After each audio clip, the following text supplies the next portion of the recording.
Nesta terça-feira teremos Fluminense e Bahia e nós vamos falar aqui sobre o pré-jogo da partida, né, informações, né, e vamos comentar um pouco sobre esse problema que vem sendo recorrente, né, do Fluminense na questão da bola aérea. Muitos gols o Fluminense tem tomado de bola aérea, inclusive o Globo Esporte fez uma matéria aqui falando sobre isso, né, e dizendo que isso é um calcanhar, né, podemos dizer, um calcanhar de Aquiles para o Fluminense. 50% dos gols sofridos pelo Fluminense, o principal, né, a equipe principal, o titular, foram de jogadas aéreas. Então isso vem sendo um problema muito ruim para o Fluminense e para o Fernando Diniz.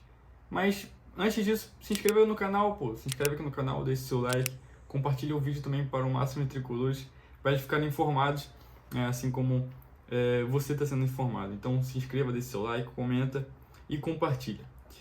Então, galera, seguindo aqui a matéria, o cálculo leva em consideração apenas as partidas feitas com os titulares do Fluminense, não contando a equipe treinada por Marcão, tá?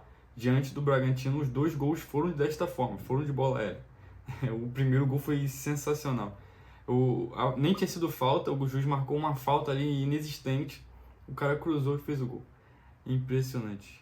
Ao todo, o Fluminense sofreu 18 gols na temporada, mais 16 desde a reestreia dos titulares diante do Bangu no dia 1º de fevereiro. Desses 8 foram originados de jogadas aéreas, alguns em situações muito parecidas às bolas na rede de Eduardo Sacha e Thiago Borba. Vale lembrar que os dados do Espião Stats consideram os gols a partir de jogadas aéreas, ou seja, não necessariamente a assistência acontece em uma bola pelo alto, mas a jogada em si ocorre por conta de um lance aéreo. Os 8 gols de bola aérea que o Fluminense tomou: o Arce da LDU, aquele gol lá que teve uma polêmica se estava impedido ou se não estava, o Marlon Freitas no jogo contra o Botafogo, Emerson Urso no jogo contra o Botafogo também, o 4-2, Everton do Flamengo no jogo que o Fluminense perdeu de 2-0, o Pedro no jogo também do Flamengo, Guilherme Paiva do Colo-Colo. Esse daí também foi impressionante, cara. O cara sozinho na área fez o gol de cabeça, ninguém marcando o cara, ninguém, absolutamente ninguém. Pelo menos se estivesse marcando, a gente poderia comentar de outra forma, né? Tipo, falar, mérito do cara e tudo mais, mas o cara sozinho na área, ninguém viu o cara. Então esses aí são os gols, né?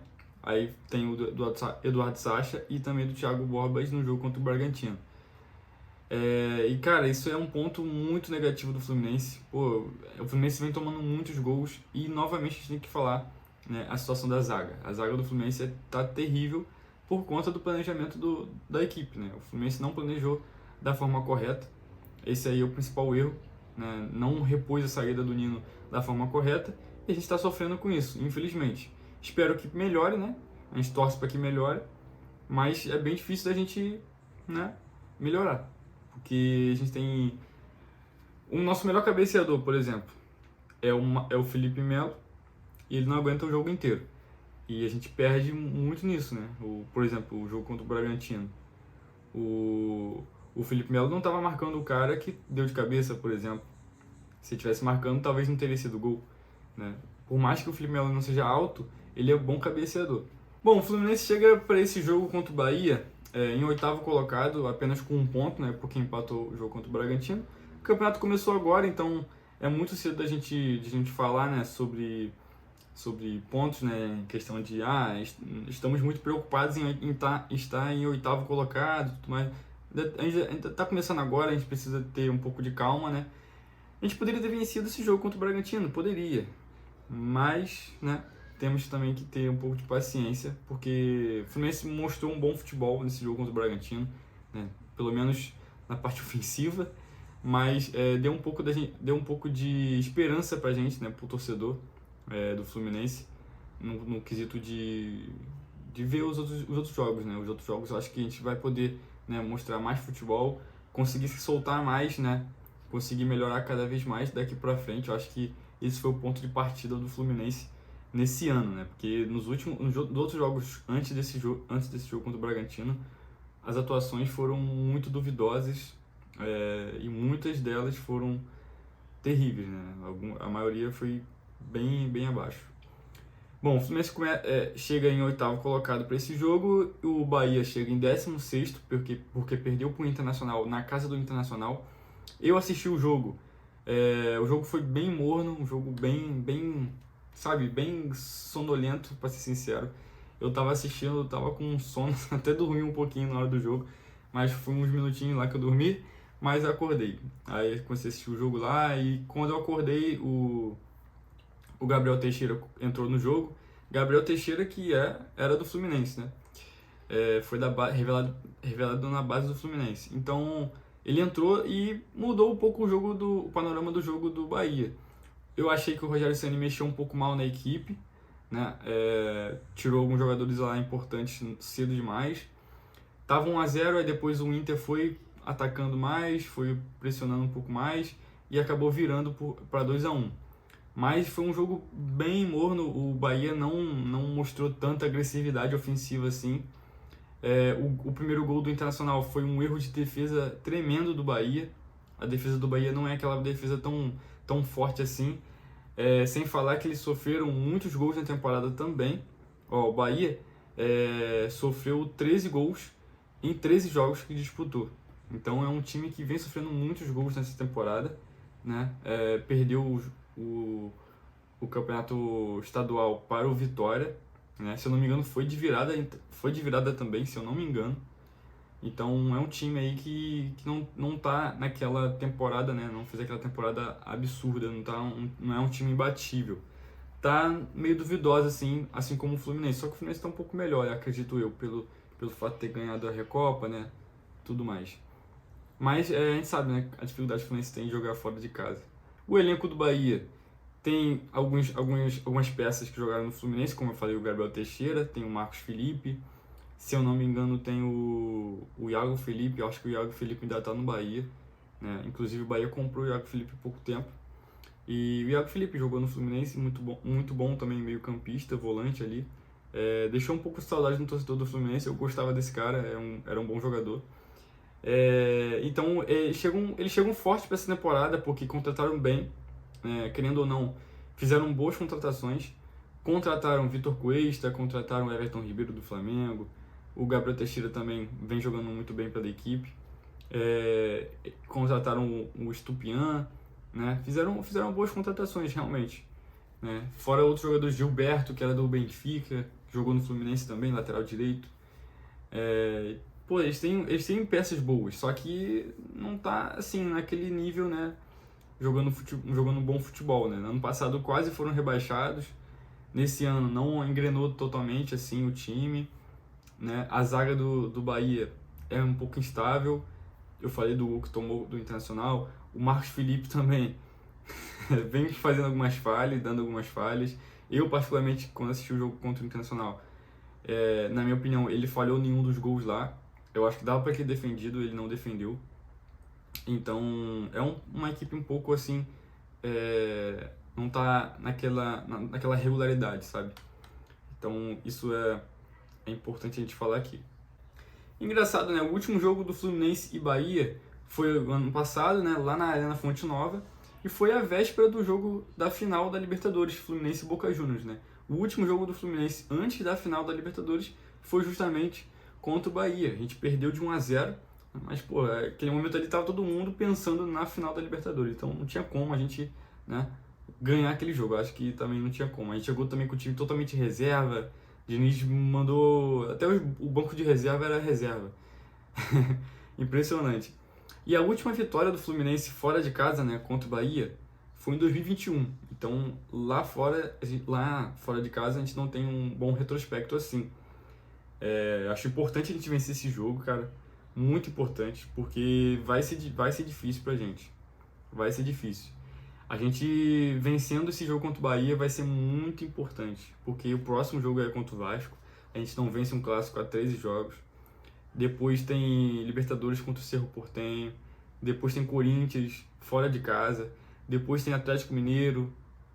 Tá uma sequência absurda pro Fluminense. Então, fazendo os 3 pontos que deixou de fazer no último jogo contra o Bragantino em casa, nossa, se tivesse feito aqueles 3 pontos ali tava mais tranquilo.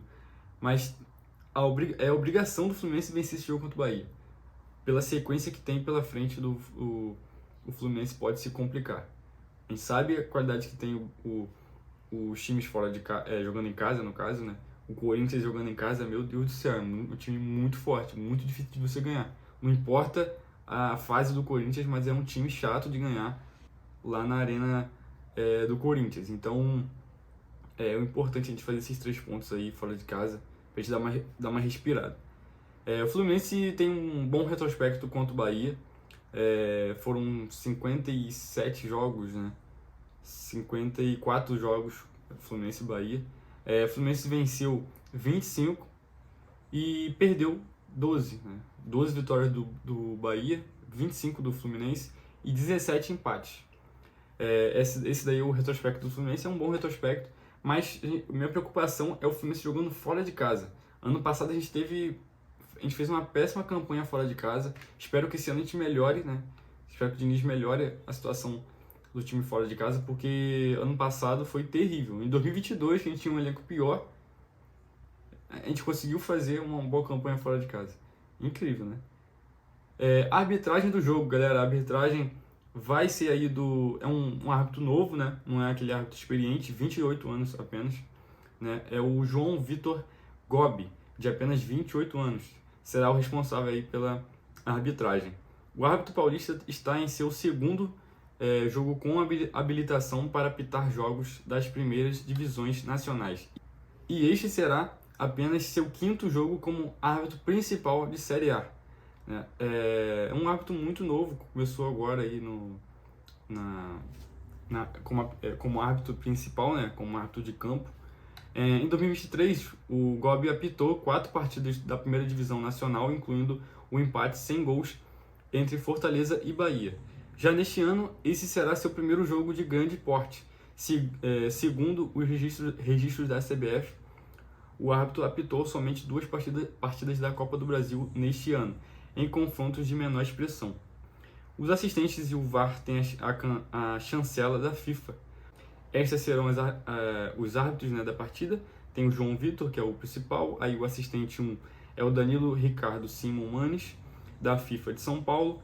O árbitro 2 é o Fabrini Bevilacqua Costa, da FIFA também de São Paulo. Já o VAR fica com a Daiane Muniz, de São Paulo também. A CBF, no caso, tentando em alguma coisa diferente, colocando um árbitro novo. Eu vi que também no último jogo do Fluminense foi um árbitro novo, né? Não tinha apitado jogos assim, da Série A. Não gostei tanto dele. Assim, comprometeu no primeiro gol do Bragantino, naquela falta que não houve falta. Mas fora aquilo, né? Tirando aquilo, foi um bom... Apitou bem, né? Apitou bem. No geral, assim, apitou bem. Mas teve aquele erro grotesco da falta. Vamos ver como vai ser esse árbitro, né? O João Vitor. Porque na última rodada foi uma rodada repleta de erros de arbitragem, né? O jogo contra o Flamengo, pelo amor de Deus, muitos erros. O jogo contra o Corinthians teve erro também, não teve expulsão no Fagner. Nossa, aquela mão do jogador do Lucas Piton do Vasco, pelo amor de Deus, a bola bateu na mão do cara, o cara segurou a bola assim no braço e o juiz não marcou pênalti. Ele foi o maior absurdo da rodada, sem dúvidas.